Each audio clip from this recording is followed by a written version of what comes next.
This is Saturday Morning Mysteries. And we're your hosts, Alexis and Grace. Good morning, everyone. Happy Saturday morning, and welcome back to another episode of Saturday Morning Mysteries. I was going to say mysteries. Well, it hasn't a while since we recorded. It's a mess over here. We're your hosts. We're the messy hosts of this messy-ass podcast. I'm Alexis. I'm Grace.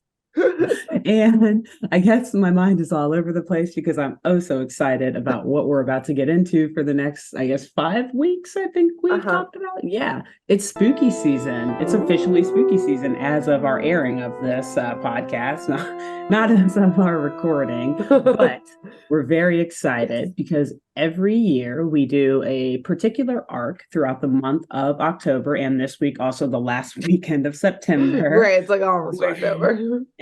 We make the rules, we break the rules. There are no rules. We're messy.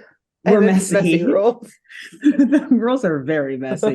But yeah, so we do an arc of only Halloween themed or Halloween related episodes of our favorite animated shows / movies from our childhood.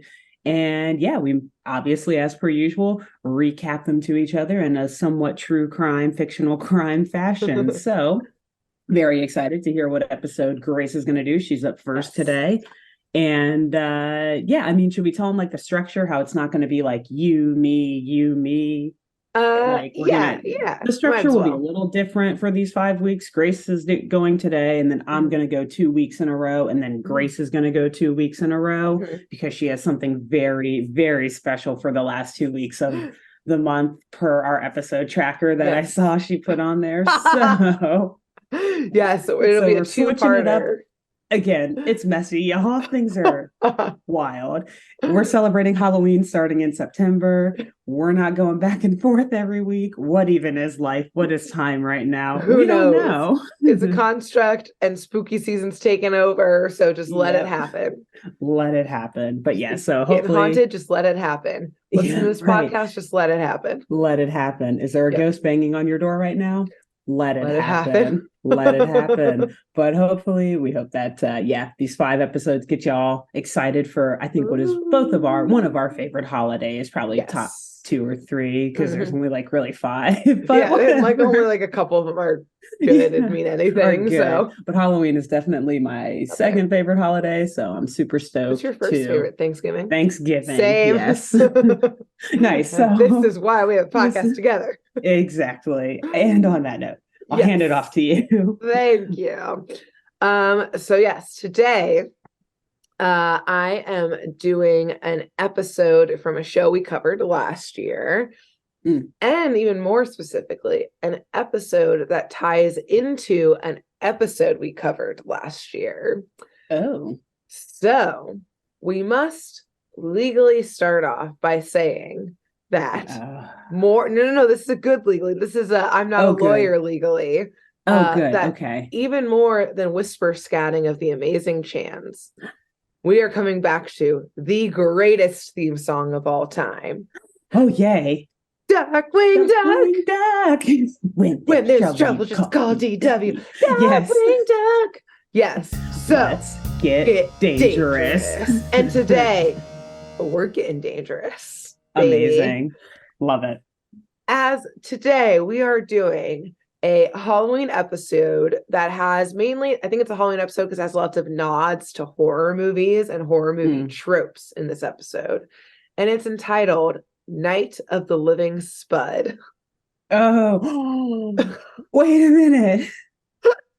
I love this that you're doing that. This is the only time, well, no, it's not, but I'm going to interrupt you right now very, very briefly. It's not the only time, but it'll be quick. Won't be the only time. I've not seen this episode, but not this comic. I have another Darkwing Duck comic in here. It's like a fake graphic novel where like half of it is based on this episode that you're going to talk about. It's like the events after this episode. Okay, can you recap it afterwards? Briefly yes, I will do my what you best. Remember? Yes, what I remember, I will. I might have to Okay. like pull it out and we'll like edit that part out while I'm like struggling to get it out of Okay, the box yeah, behind me.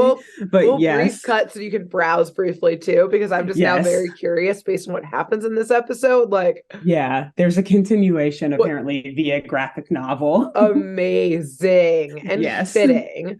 And as a side note, yes, so this is Night of the Living Spud, play on Night of the Living Dead, the like Mhm. 1960 something, like one of probably the most classic horror movies. I'm not like Yeah. a big horror movie, as y'all know, aficionado, but I do know this one. I think we watched this in high school with like all of the rowers. Probably. I do love that Probably. movie. I Yeah, would or not be like surprised if I was like, guys, let's watch this movie at a movie night or yeah, and I something. think like yeah, I do think it was you who's the impetus, and I think you were like, no, it's in black and white, so the effects are bad, y'all don't Yeah. be scared. And then it was like very fun to watch. So Yeah. it's one of Yeah. the rare horror Yeah. movies I've actually seen. There you go. Because it's easy. It's black and white, like you said. It's Yeah. cheesy, but like a classic still. It wasn't cheesy at the time. People probably had heart attacks in the Yeah, theater, but whatever. exactly. Yeah, they absolutely were not doing well when this first came Yeah. out, probably. But for those who haven't seen it, you don't need to have seen it for this episode. There's just a lot of like loose references to random horror movie things and again, spooky stuff throughout this episode. So we start off with Darkwing Duck, aka DW, inexplicably lost in the woods.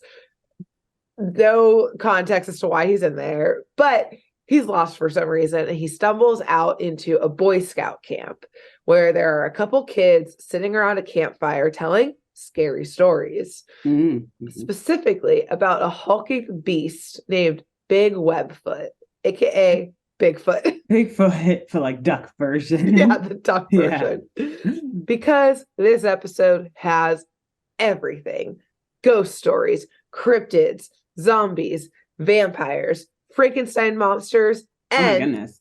most importantly to horror movies, scary hicks who either give you warnings or are the murderers. Oh no. The hills Stay have tuned. eyes. Uh-huh. Yeah.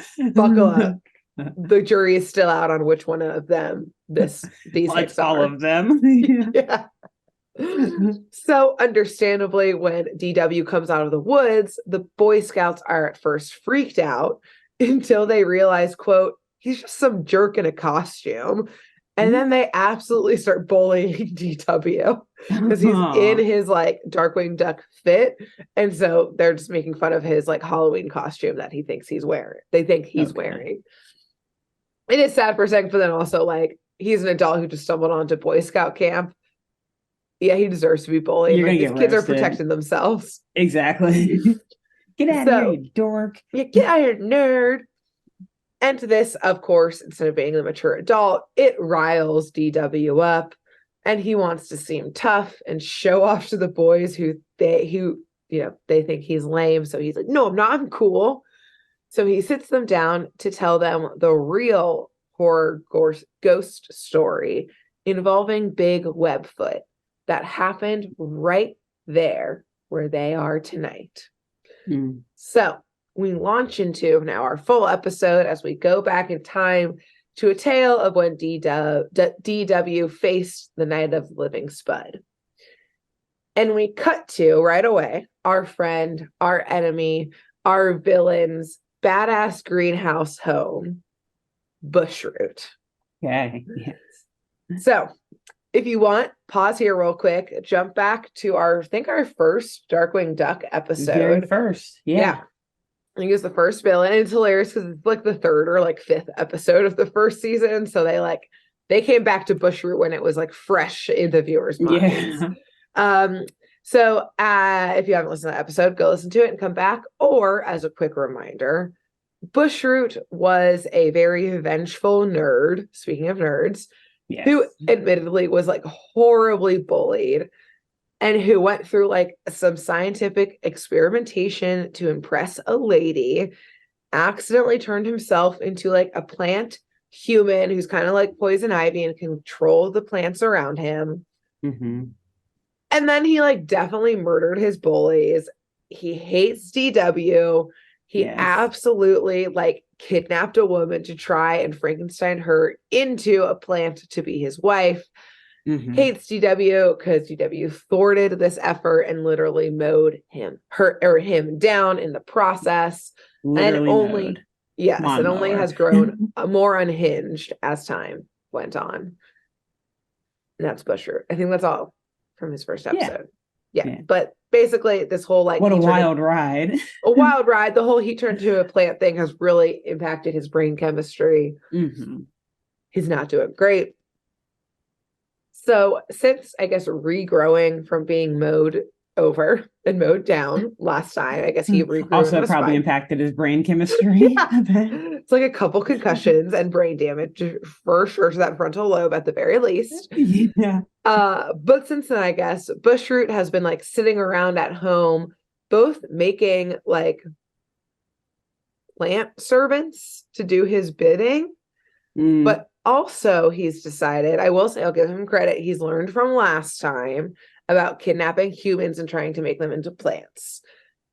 He's not on that bag anymore. Instead, he's trying to make his own new bride. So instead of kidnapping a woman, turning into a plant, he's now taken a plant that he's going to turn into a woman. A woman. A thinking thing, at least. Yeah, like a humanoid. A conscious being. Yeah. A thing like he is. So that's the plan. Okay, it's better. A little more ethical that he's not like torturing a human, though. I guess maybe. Yeah, I guess like he could probably feel the plant's pain because he's also a plant. So if he's like, it's fine. I guess actually no, that doesn't count because he was going to do it to a woman who definitely could feel the pain. Either way, his lab, like last time, is full Dr. Frankenstein status. He's got the lab tables. He has like a daisy in a flower pot hooked up to like all of the machines and electrodes. And that kind of stuff. I'm sorry, my sweet. It'll only hurt for a moment. Literally, that's what he's saying. And then it just like cuts to like the daisy just like this. So just a plant. Yeah. Soon, he my can love. Understand it, Grace. It'll be brief. The pain will be short, but our love will be forever. Love will live on. No one will mow our love down. Yes.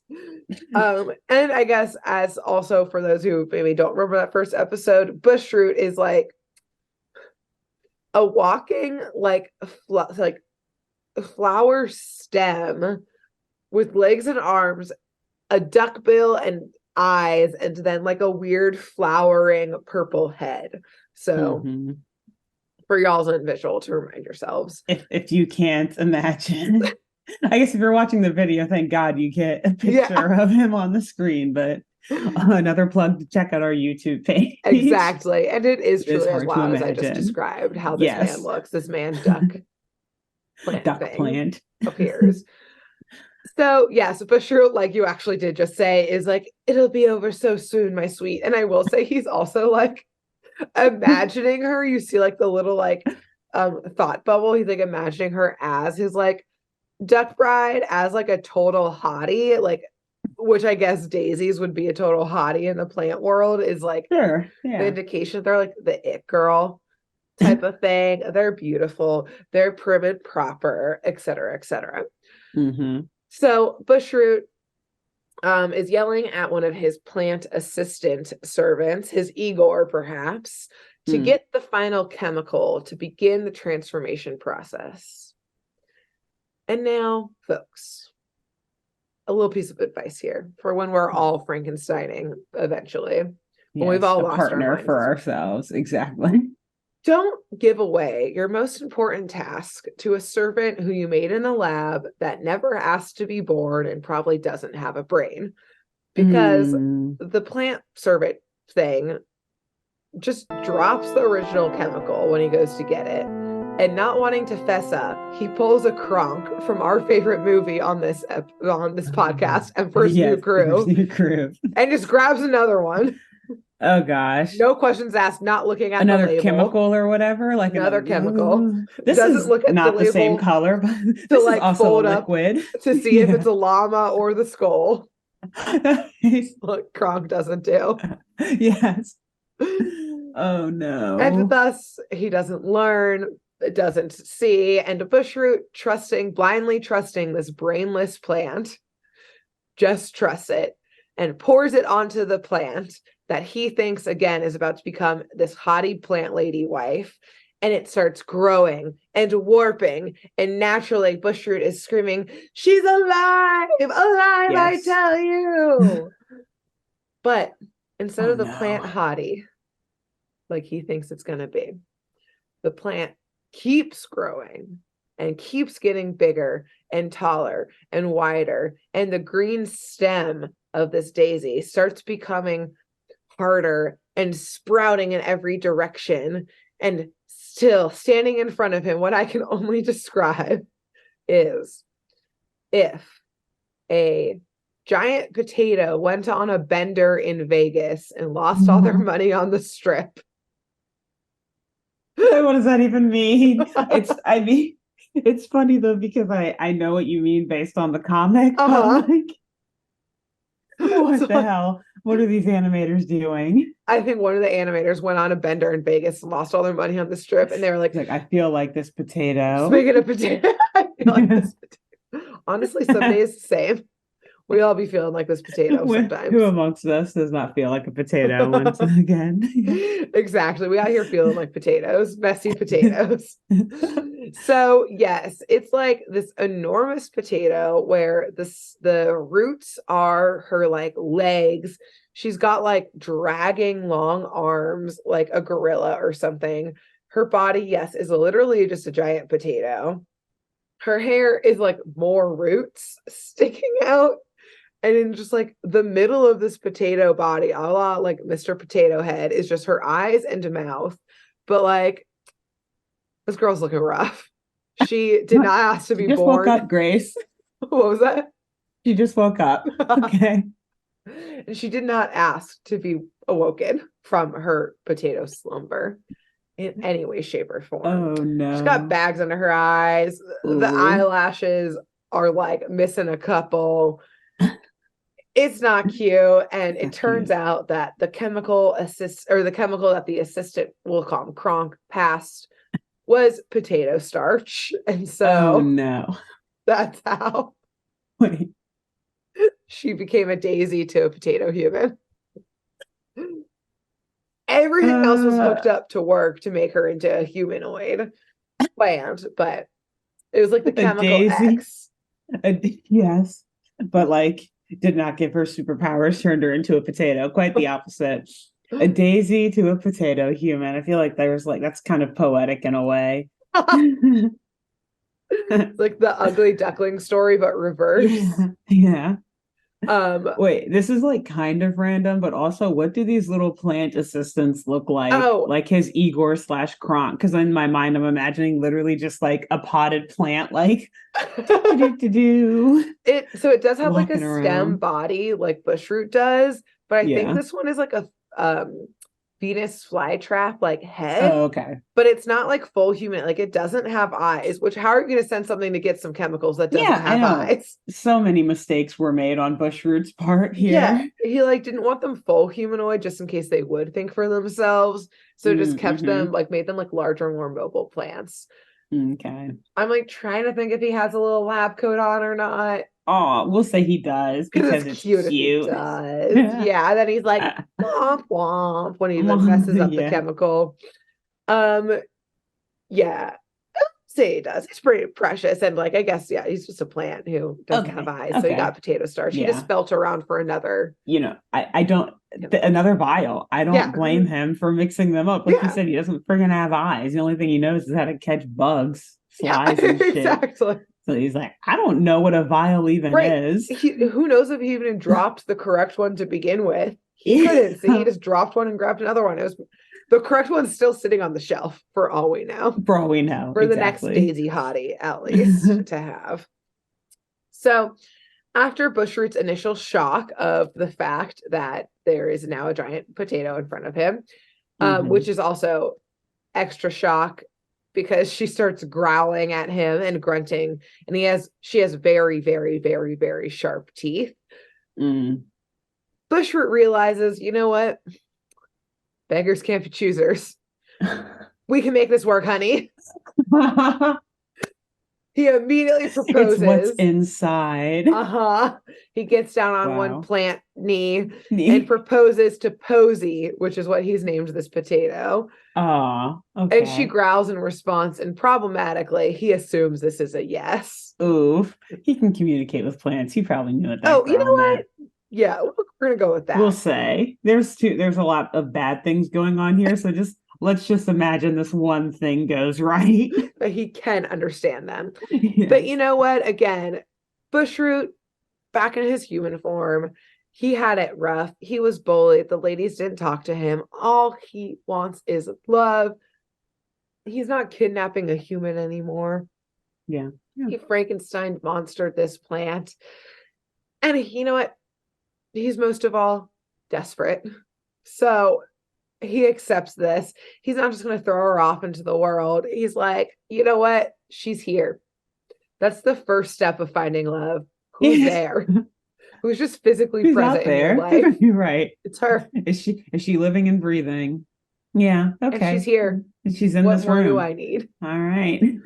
So he starts showing her around the greenhouse, being like, yes, this is going to be it. We're totally in love. We're going to get married. We're going to make it work. And hilariously, he like tries to like give her a wedding dress, but he had like, I guess, pre-made it for like, you know, the curvy lady he thought he was gonna get. And so he like tries to put it on her and it just like gets ripped to shreds. Aww. So now she's just like wearing like a shredded like fabric. And understandably, this makes her growl even more and show off her fanged teeth. And hilariously, Bushroot's like, you're a potato. What do you want from me? Fine, I'll get you a real wedding dress. I'll be right back, honey. And he storms out the greenhouse to go get her a proper wedding dress. Okay. Did he take her measurements at least? Like, you know what? I was thinking that too. Because we will eventually rejoin him trying to get this wedding dress. And that's absolutely a question I had, because I think the answer is no. He did not learn from his lesson at all. No. Again, he's new to all of this. He's new to love. He was too embarrassed to say like small, medium, large, extra large, quadruple, double XL. Yeah. He's like, never ask a lady. Like, her sizes. I need some holes for where her like spuds are coming out, or like the little sprouts. How many of those? He's like, I don't want to ask her how many she has on her whole body. That's like, it's a very delicate subject with milady. Exactly. And he's like, I don't want to ruin this marriage before it gets started. Yeah. So yes, he instead just leaves, etc., etc. And as soon as he leaves, Posy the potato just turns the other way, and a la the Kool-Aid Man just smashes through one of the greenhouse walls, which is all glass, and just leaves out into the world. We have, ladies and gents, a runaway bride. She's nervous. She's got cold feet. She got cold roots. Like, I'm not ready for this. Oh, man. Meanwhile, we rejoin Darkwing Duck now. He's at home in his house in just his regular day-to-day getup, where Goslin, his adopted daughter, aka Goz, is begging to go with her best friend and his family, the Muddlefoots. Her best friend, as a reminder, is named Honker, which is still very funny. Yes. Honker Muddlefoot. Honker. Camping that evening so she can help Honker hunt for Big Webfoot. And DW is like, yeah, I don't care. Go ahead. He's watching TV. Sounds dangerous. Like, sure. Yeah, go have fun with your friend here. And he's watching TV again. Goslin's like, okay, thanks, bye. And she goes and joins the Muddlefoots in their RV to go camping that night to go find Big Webfoot. And DW, still at home in the living room, is watching TV when suddenly a news report interrupts, saying that Bushroot is robbing a fabric store. Now, we know why he's probably there. He has a mission. Yes. DW does not and is very confused. So DW and his superhero partner and absolutely definitely life partner, Launchpad, aka LP, run to the store. They probably know where the fabric store is from getting their own custom suits from their wedding. Exactly. I would imagine. So they get there, and Bushroot has tied up the store clerk and is holding up a bunch of different fabrics, asking for fashion advice of like, well, does this fabric go with this fabric? What about this one? I need answers. And like, again, he's new to love. He doesn't know. He doesn't want to let his girl down. He doesn't want to let his girl down. He doesn't know probably the measurements, so he's just going to take all of the fabrics and figure it out at home. The clerk is absolutely like crying and shaking on the ground and is terrified, as he only wants to know what goes well together for his girl, for his boo. Yeah, his boo. But DW and LP, surprisingly of all people, don't understand love right now. Don't understand the desperation. I guess they have each other. They forgot what it's like to be single and to be nervous before their wedding. Put yourselves in his shoes. Think of when you and LP first met, DW. You were all nervous. You wanted to get him a Christmas present for the year. You didn't know what size to decide. Yeah. It's nerve-wracking, that first present. No less your wedding as your first present. So LP and DW show up, ask questions later, immediately start to fight Bushroot, who is able to get away. He has improved his fighting skills since he last got mowed down. And he like shakes his flowery head and emits pollen everywhere. So to me, as someone who's very allergic to pollen, this is attempted murder. But it works. Bushroot is able to get away, get out the store, and after a couple minutes of confusion and sneezing, DW and LP hop onto their motorcycle and try to pursue Bushroot. But we're going to briefly step away from that chase and join Goslin and the Muddlefoots as they head out for their weekend on their camping trip. They're twisting and turning in their RV on this dark forested road, and they, being Goslin, Honker, his parents, and his older brother. I didn't know he had a brother. Nice. Yeah, I know. I was like, where'd you come from? I bet that he's like super cool looking, like opposite of Honker. No, still a nerd. Okay, it's the whole family then. Got worse. It. I wish I would have written down like what to compare. He's like in an 80s movie what the bully looks like.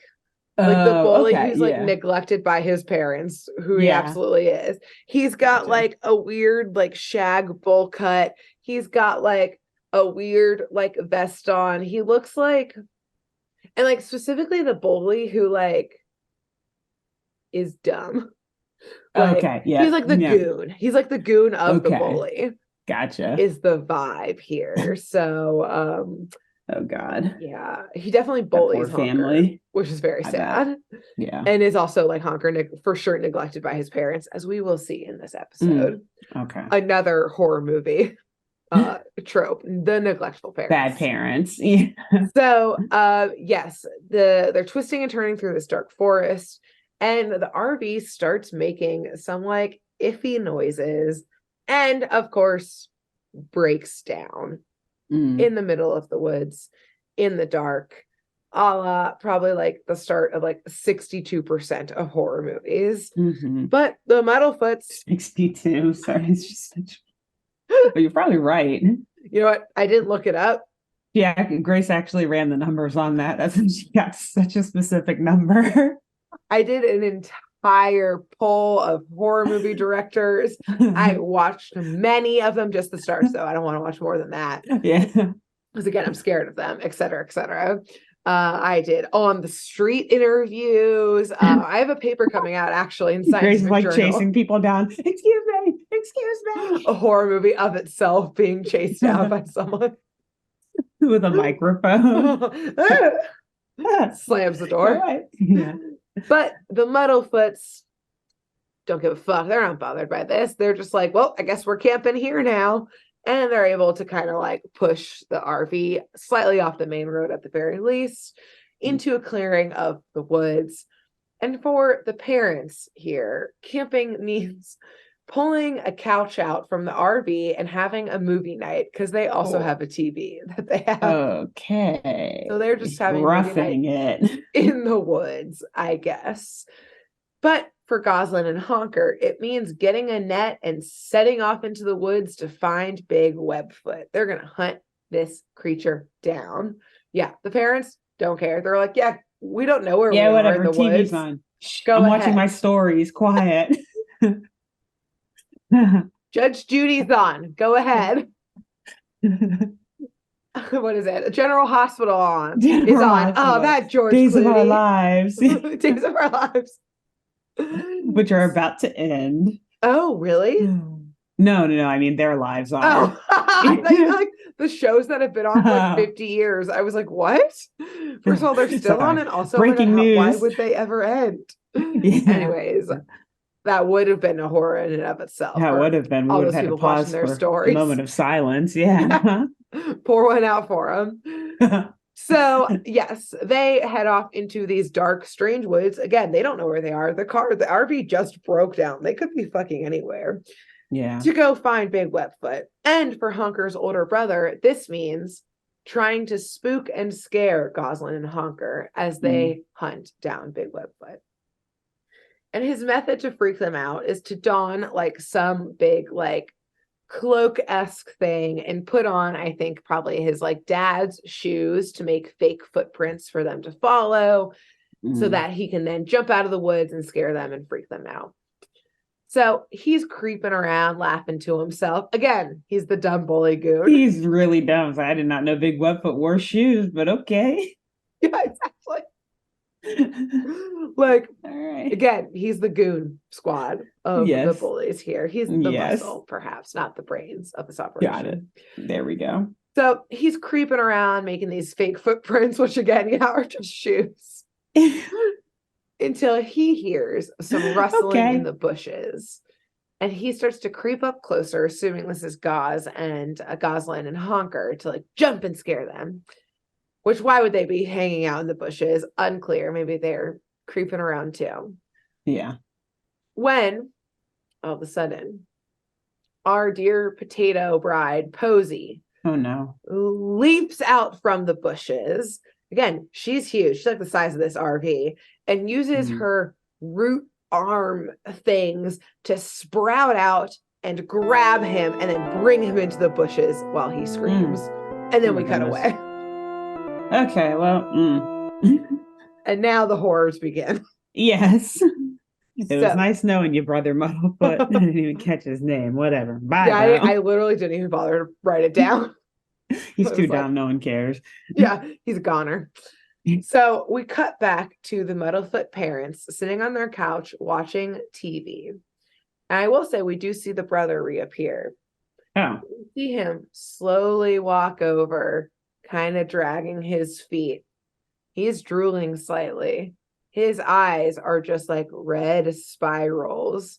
And he just silently sits down next to his parents, just like staring, the spirally eyes just staring out. And his parents just like, hey, what's up? They pass him some chips, which he like devours this bag of chips like violently and immediately. Oh, goodness. They don't notice. They just hand him some more snacks.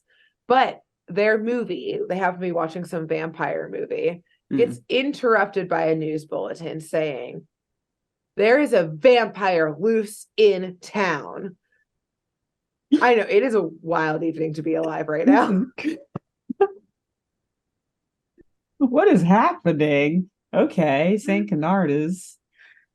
things are going bad. Town. Yeah, very bad. And it starts to describe all of the signs that have been happening all over town of people who were attacked by this quote-unquote vampire. First, the victim's eyes will be red and spiraling. 2, they will be drooling. 3, they will have an insatiable hunger for potato-based snacks. Okay. And finally, roots will start growing out of their head. Oh, God. And as we hear this news story happening, we are watching the brother hitting all of these marks.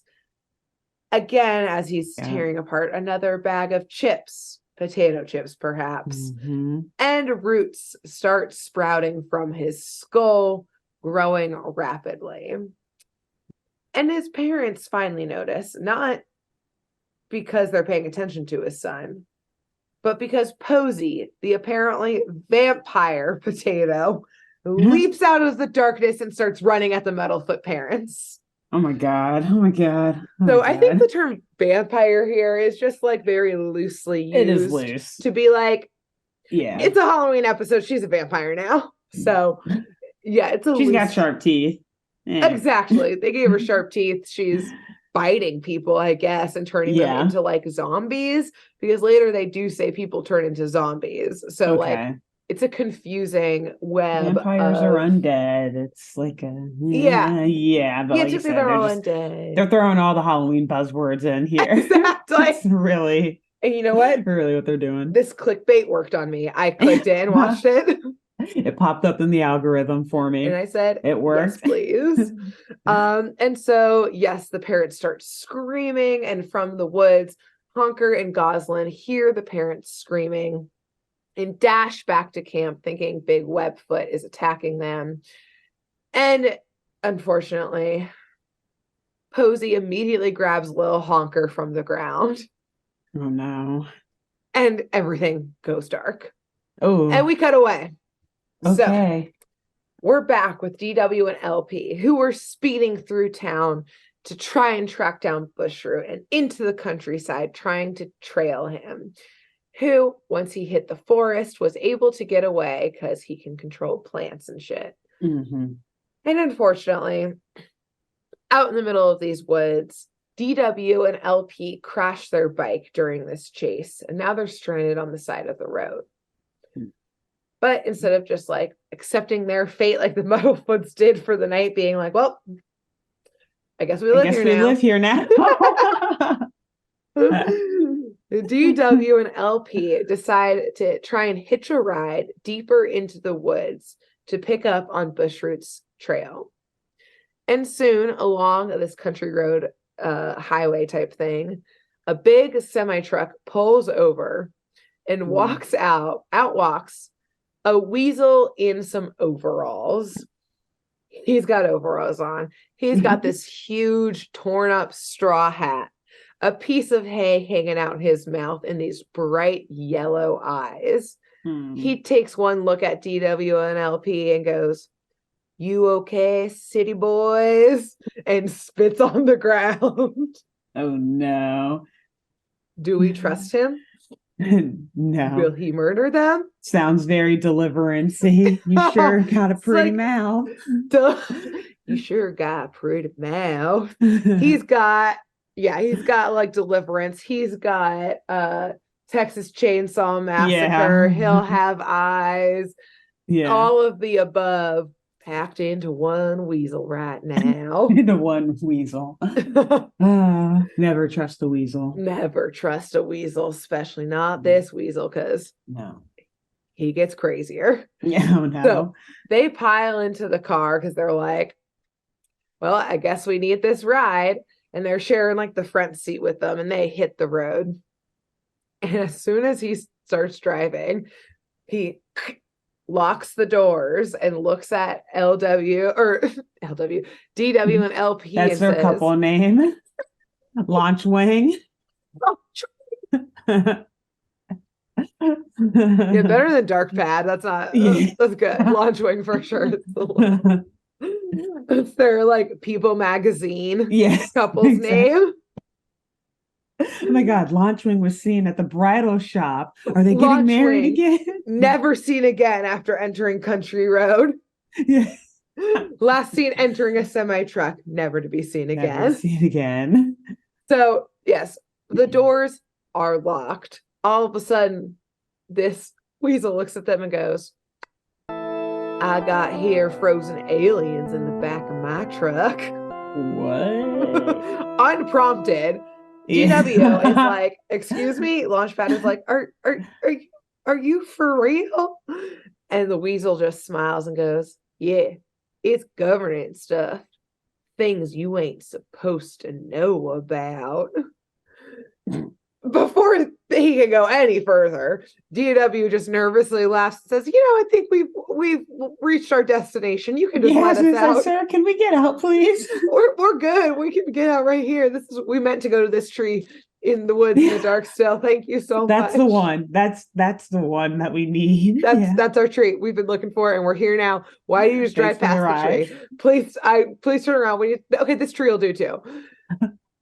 But the weasel fully takes his eyes off the road and says, but I likes company. It gets lonesome out here on the road, and after a while, you start seeing things. So this is the time to tuck and roll. This tree would also be fine, sir. Tuck and roll. This is the time you roll down that window and just jump out, moving vehicle or not. Did Darkwing bring any of his weapons with him in here? Like, please tell me this guy's got a gun. You know what? Darkwing, that is, not the I was going to say Darkwing, unclear. This guy, absolutely, though. The weasel definitely does. Absolutely, for sure has a gun. Yeah. Is he calling the dead bodies in the back the aliens that the government doesn't want you to know about? Because DW and LP about to be added to that pile. Yeah. But LP and DW are now frozen in fear at, probably their first, real dangerous criminal here. Everyone else is just unhinged and wild, but this guy's scary. But again, to say this to them, the weasel had turned entirely to them. And so as he now glances on the road, he suddenly swerves in the middle of the road as he screams, "Do y'all see that? That was just a big tater in the road."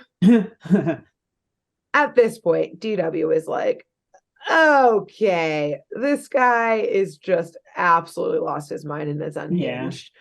There's no aliens in the back. This guy just needs some intervention with some medical professionals, perhaps. Yeah.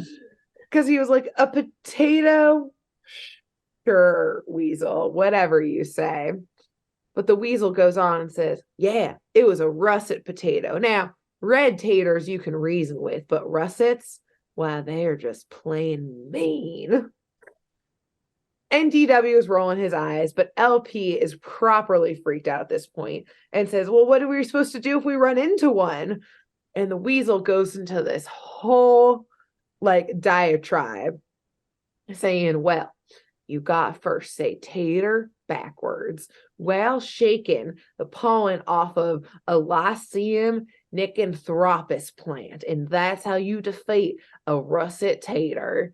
And at this point, DW is like, okay, we're shutting this down. We are getting out here right now. Launchpad, tuck and roll. Let's go. Launchpad, we're launching. Let's go, baby. But I guess at this was enough. The weasel is finally like, okay, just here's a diner that I know. This is probably why he stopped there. He pulls over to this little diner and says, I mean, to your funeral getting out, though, there's a vampire on the loose. And then they immediately get out. They're like, we don't care about this guy's warnings anymore. And he speeds ominously away into the full moon as they step foot onto the diner.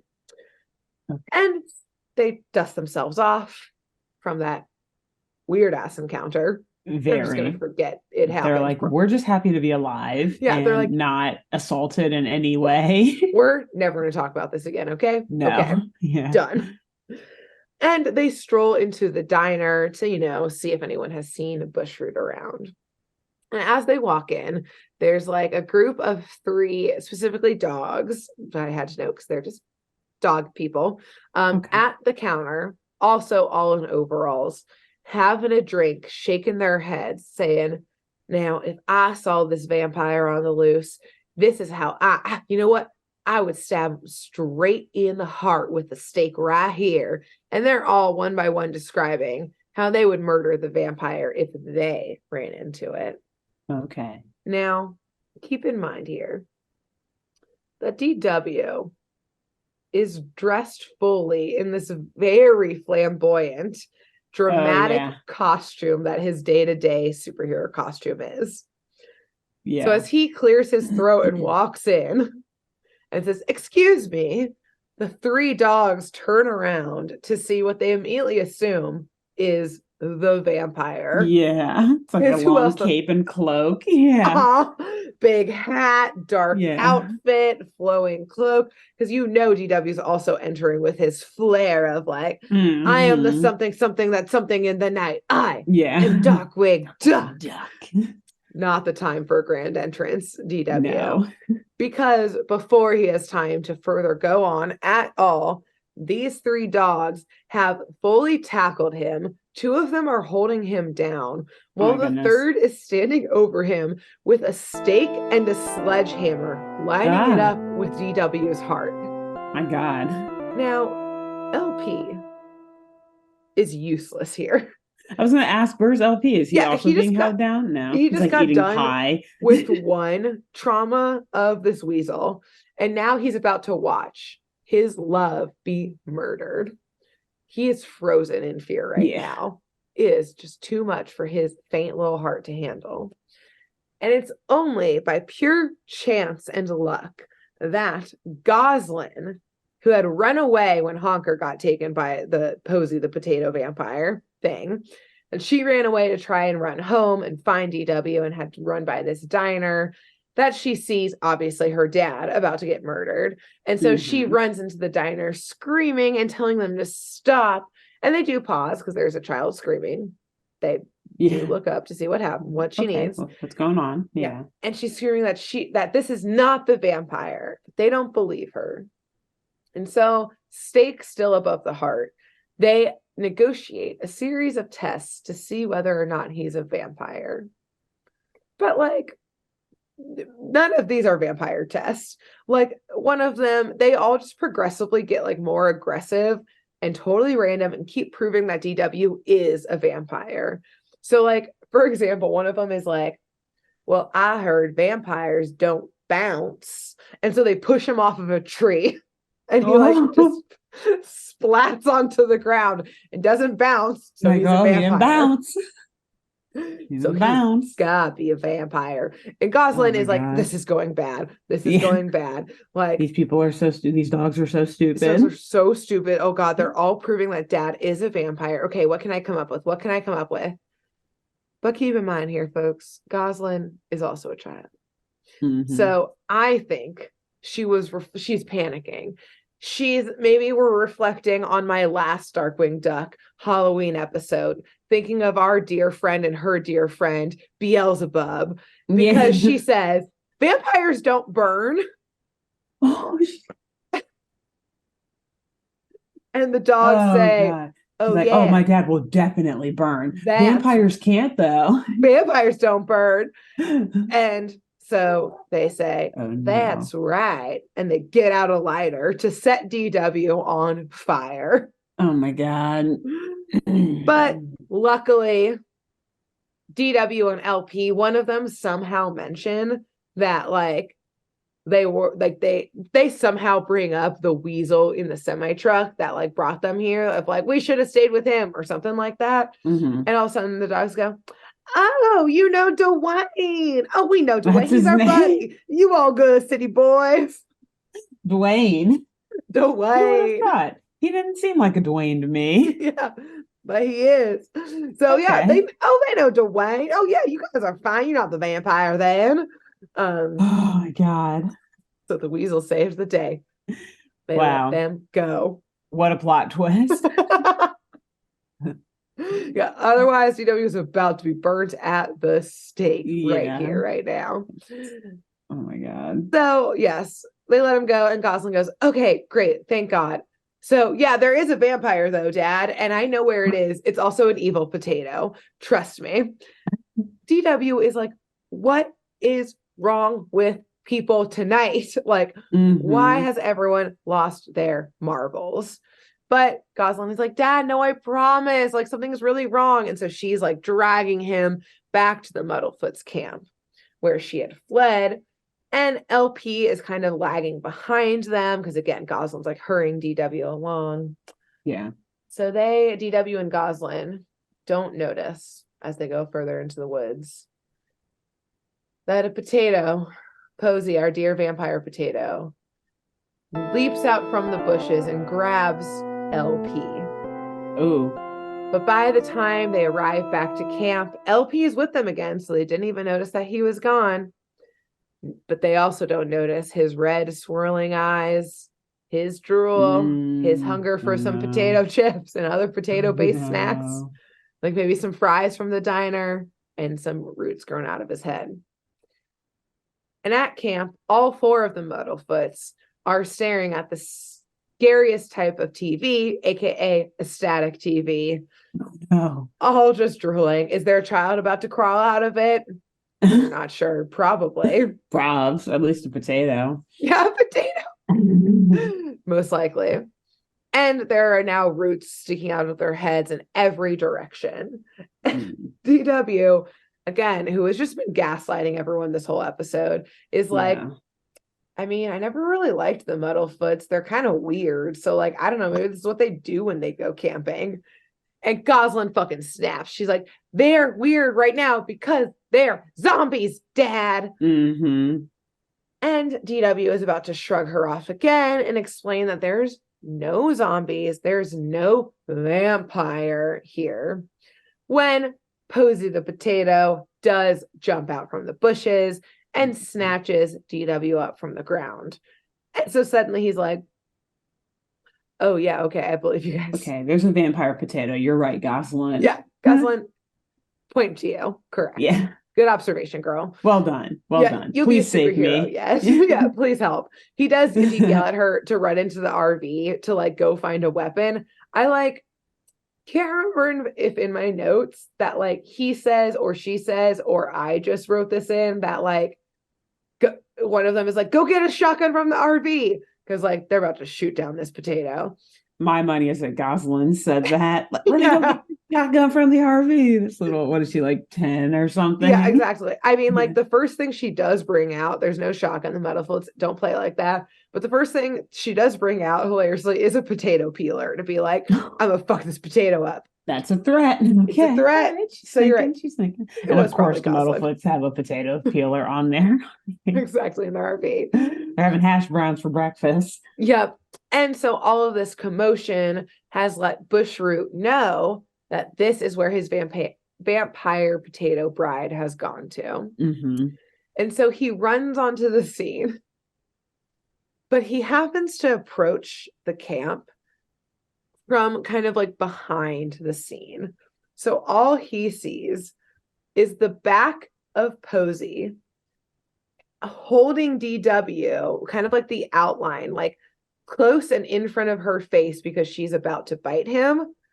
But this is a very compromising position that he finds the two of them in. Oh my God. He thinks they hooking up right now.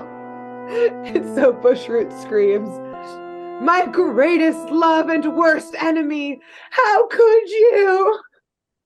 And swears his revenge. He's like, of course she would find someone else. Look at how beautiful she is. I knew I couldn't hold her down. She's too wild and free. Yes, dude. But she is wild and she has been freed. But why of all people, my greatest enemy, Darkwing Duck.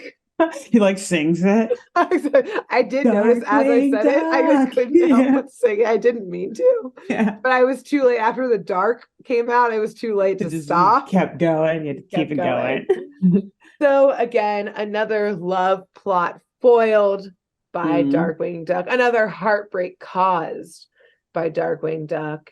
Yeah. Bushroot swears his revenge yet again on DW. And right as Bushroot goes off to find his own weapon here, DW bites Posey's arms to get his escape, but a chase obviously ensues in which DW is like running up trees and like digging holes to hide into the ground.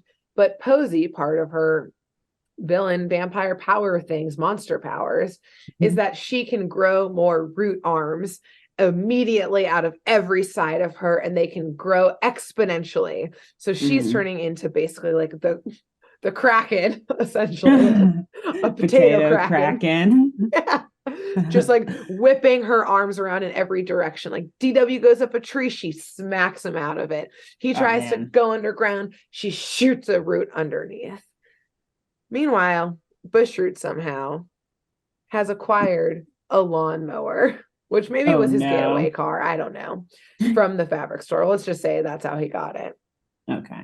And so now the tables have turned and he's trying to run over DW with the lawnmower. And he at this point is it crazed. Feel, DW? How does it feel to be mowed, baby? And I will mention at this point that, like, I didn't mention it earlier, that Bushroot, and maybe we actually saw this, I think, in the first episode when he was trying, or his first episode when he was trying to take the lady out on the date before he kidnapped her, that he is in like a tuxedo top. Oh, with like for the wedding. Tails. Yeah, and this time it's for its wedding. But at this point, it's like disheveled. Like he is not doing well. His heartbreak. It's a crime of passion that's happening right now. Okay. And the bow tie is like askew. It's dusty. It's like unbuttoned. He's not doing well. Okay. So cleverly, Darkwing Duck realizes that Bushroot is going to mow him down at any cost at this point. So he lets himself get caught by Posey, the vampire potato. And Bushroot, again, mad with rage and passion, floors it, still only eyes for DW. And DW jumps out at the last second as Bushroot crashes into his bride with the lawnmower. But she's a fucking huge potato. This doesn't do anything to her physically. Okay, good. But it's a lot of emotional damage because her fiance just tried to run a lawnmower, or did run a lawnmower into her. Yeah. So she turns on Bushroot too. Oh no. Now trying to grab and possibly strangle her fiance with her root arms. And as she briefly smacks him, which, you know, she's not in the wrong here. He did just accidentally try and murder her. Yeah, exactly. Yeah. Some pollen shakes from his head. And DW, desperate now, remembers Dwayne's. It's not Dwayne, it's Dwayne. Dwayne. Wise and crazy advice. And he asks Bushroot real quick what type of plant he is. And it turns out he's exactly whatever the fuck the weasel said earlier. And I think was a made-up plant, and I didn't write it down again. So too DW, long of a name. It was the scientific name, and it's far too long. So now DW grabs Bushroot and starts shaking him violently while saying tater backwards again and again, which is ratat. And the pollen's going everywhere. He's just saying ratat over and over and over again. And it does shrink Posey, the vampire potato, smaller and smaller. Her little root arms are going everywhere. This is actually probably like killing her, et cetera, until she's suddenly just a normal little regular potato on the ground, which snaps her out of her, or snaps all of the zombies out of their zombie states and spells. Zombie Goslin runs out. Zombie Goslin, nope, just normal Goslin, runs out and hugs her dad, asking how he knew that crazy saying backwards, this like crazy way to fix this work. And he said, yeah, I did some in-depth research. And Goslin's like, no, you didn't. Yeah, I'm like, you. He goes, yeah, I don't know, some crackpot told me. Just true. And finally, just when you think the episode is over, the three dogs from the diner run out because they heard all of, obviously, the commotion and screaming. Yeah. And, you know, I will say this is a little harsh of DW, but, you know, he sees the villain, Bushroot, there. He's like, you created this monster. You must be stopped. He looks at the dogs. He looks at DW and says, that's the vampire. Or he looks at Bushroot and says, that's the vampire. Oh. And then it like angry mob. It cuts it on one of the dogs with the lighter saying, time to go get the diesel fuel. Oh shit. And then it cuts to them with diesel fuel and like torches chasing Bushroot off into the moonlight, I guess to murder him. Angry mob, like you said. Yeah. So I guess that's how that part ends. But That's how Bushroot ends. That's how Bushroot At least for now. maybe ends. We'll see in your comic book recap. Yes. Yeah. But at last, we cut to where we started this episode, which was back at the campground with the Boy Scouts, where we started our episode. And Bushroot finishes DW finishes his story saying, "You can sometimes still hear Posey the Vampire Potato at night, hunting for more victims." And the Boy Scouts are like, "Okay, boomer." But then they do hear a howl in the distance, and everybody, including DW, scatters, and they're terrified, and that's the end. Nice. So, wow, great job. Oh my gosh. Is wild. There were almost like too many references in that. Like you said, like we got vampires, we got crazy, scary hicks, we've got zombies. We got ghost stories. We got big ghosts. Yeah. Big Webfoot. Yeah. We've got angry mobs. Burning a witch, I guess. At the stake. Yep. With the stake. Yeah. Wow. Exactly. And also it's funny because like, I mean, yeah, Darkwing can burn. He's got feathers and stuff, but he can, stop, drop, roll, whatever. Yeah, so if they had lit him on fire. Bushroot though, like he's a plant. He's going to fucking flames. He's gonna be exactly. All that pollen is gonna just like be more fuel. And again, they got diesel fuel, so like that shit. They're out for plant blood. Exactly. I guess vampire blood, which I don't know. It's confusing. Yes, they're out for murder, basically. Yeah. So it's a wild ride. Yes, I agree. It was so many references, but I was like, we got to do it. Night of the Living Spud here. Posey, I'm glad you did. Bride, our one runaway bride. I'm glad you did. So now I'm fascinated. What was do you remember the follow-up in the comic episode? Some of it. I'm gonna go off memory so I don't take time like getting that off my shelf and filing through like where is that one. So okay. And I'm really glad you did this episode because I told myself after reading this comic, like, man, I gotta go back and watch that episode because but I never did because I'm me and short-term memory loss, whatever. So, but except I'm going to use my memory now to try to remember what happened. On the spot. So it's very funny because that story in the comic begins actually with, and I didn't know his name at the time, but I guess Dwayne the Weasel, like sitting on his rocking chair. It starts with him on his porch, chewing on his piece of hay, saying like, and I'm paraphrasing here, like, want to hear a scary story about some like zombie tater or some shit like that. And then he launches into this story. And what happens is like everyone in St. Canard just starts turning into these zombies exactly how you described it. The red swirling eyes, like skin kind of goes pale and they're just like shuffling along. But it's because there are these like potatoes actually attached to the back of their heads and like their roots are like instead of them growing roots out of their heads, the ducks, the zombies, the potatoes like attach to the back of their heads and connect their roots to them. And that like turns them into zombies. And it's because apparently there's like this evil scientist. He might be in the show too, but we've never done any episodes with him. He like has, I guess for better whatever terms, it's like a GMO food factory or whatever. And he's like trying to do all these experiments with food and he comes across either the exact same potato that was Posey or the same like chemicals that Bushroot used to exactly, and whatever else, the Frankenstein machine to create Posey. And so he uses that to recreate her and tries to use her to like grow and like modify all this other food or something on the outskirts of St. Canard, but it ends up poisoning like the entire like agricultural area around her. And all of these potatoes come to life and are like crawling into St. Canard, turning people into zombies. And when DW and Launchpad find out about it, they're like, okay, well, it has to be Bushroot because he was the one who did it last time. But Bushroot is apparently in jail or like prison. That makes sense. So they like go to find Bushroot in prison, but they're like, oh no, like it can't be him because he's in prison. But they also find out that somehow he's escaped. So they're like, oh, maybe it is him then. But then they find out it's not him. And Bushroot is also trying to figure out what it is. He's like, my love.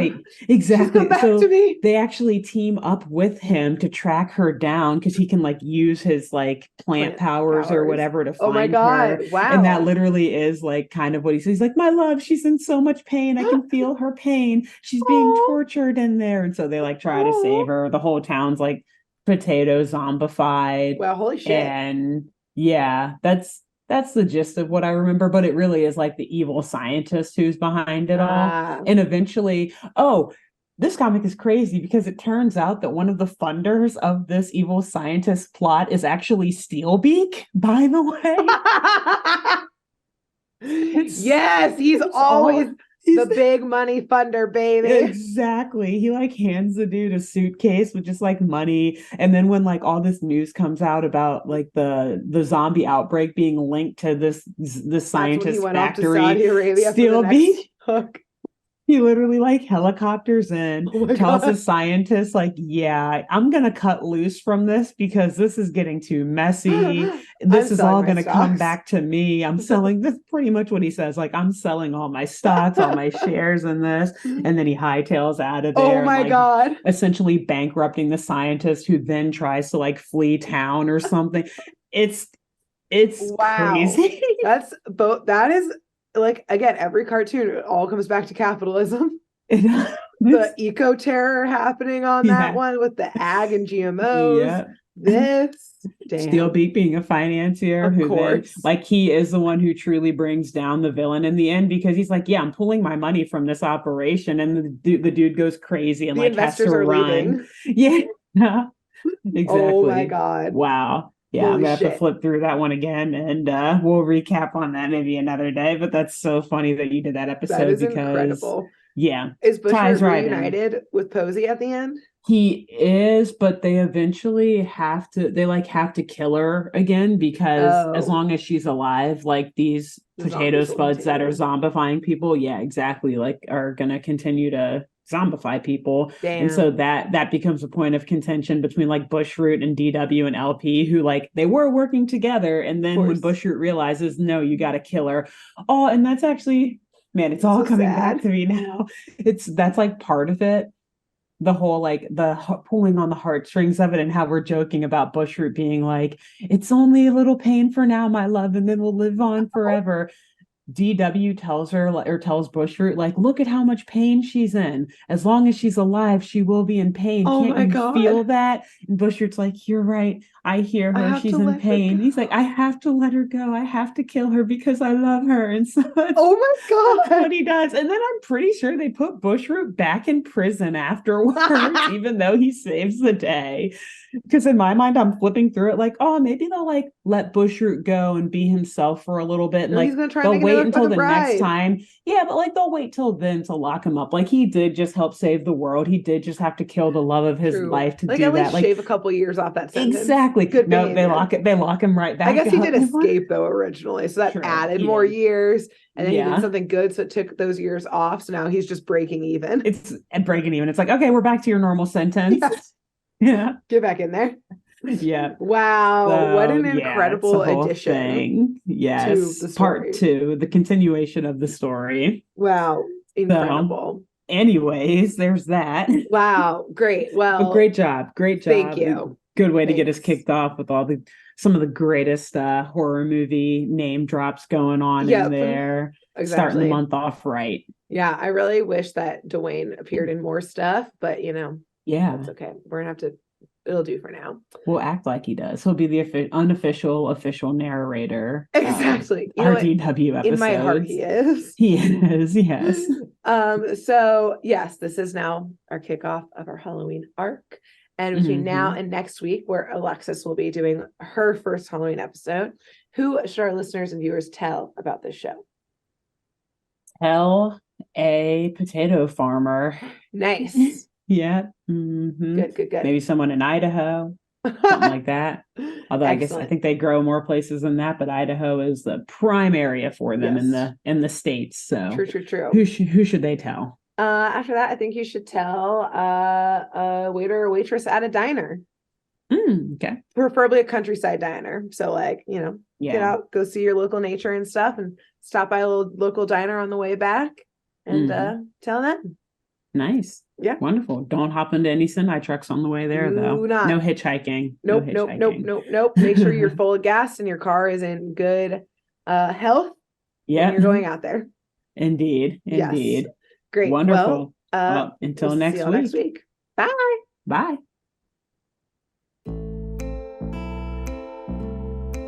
Thanks for tuning in to Saturday Morning Mysteries. If you enjoyed this episode, please share, rate, review, leave us a like, and drop a comment. We post episodes every Saturday and bonus tune tangents whenever we feel like it.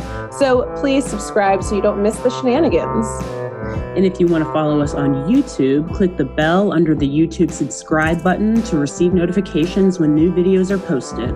And if you want to subscribe to the podcast, we have no idea what you're listening to us on, so just hit the big subscribe button on whatever app you're using. We believe in you. Give us a follow on Twitter and Instagram at SatmornMist, all the abreves, and let us know if you have any episode or show requests by emailing SaturdayMorningMysteries@gmail.com. Thanks to Jenna Kendall for the logo design and to Ava Sakiki for the music used during this week's episode. See y'all groovy kids next week on Saturday Morning Mysteries.